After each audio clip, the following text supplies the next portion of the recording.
one president at a time, and he's it, not me. So, Mr. is just fine. Thank you very much, Mr. Buchanan. I'm here because, as you understand from this weekend, the Confederates have made their way across the Susquehanna River and got across, and they're headed to Philadelphia. And I was kind of hustled out of my house, Wheatland, which is on the west side of Lancaster, and they sent me out this way, figuring I would be safer. Actually, I'm not so sure about that. My house is guarded by a contingent of militia and also to Philadelphia for safekeeping. And just you know that she was the first lady, the first woman hostess at the White House to be called First Lady, and that's because the newspapers got tired of having to say Miss Harriet Lane, niece of President James Buchanan, hostess at the White House all the time. So they took the phrase from Dolly Madison's life. I've said so on the floor of the Senate during my tenure as a senator from Pennsylvania, and I've said so to anybody who wanted to listen.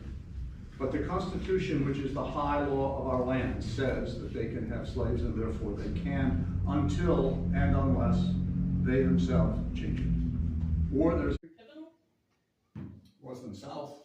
It most certainly wasn't the South, because they said, see, that's what's going to happen to all of us. Which again, I'm quite confident was nonsense. It suited the South more than it suited the North, by a lot. But I don't have any sympathy for General Lee. I mean, he is a slaveholder, you know, and he's unwilling to give that up.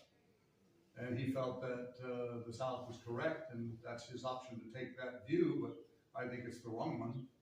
Yeah. And you could argue he's a traitor, raising arms against the government. Do we believe it's more of the right to choice or choose than more so the absolute constitutional given fact that I had to be able or had the right to, say, have slaves? It's one of those things that appears that we know it not to be. Yes, sir. What was the proudest part of your tenure as president? Surviving it.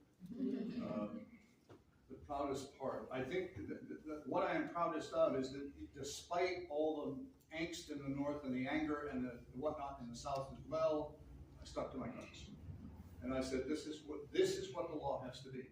This is how we must behave because the Constitution says so.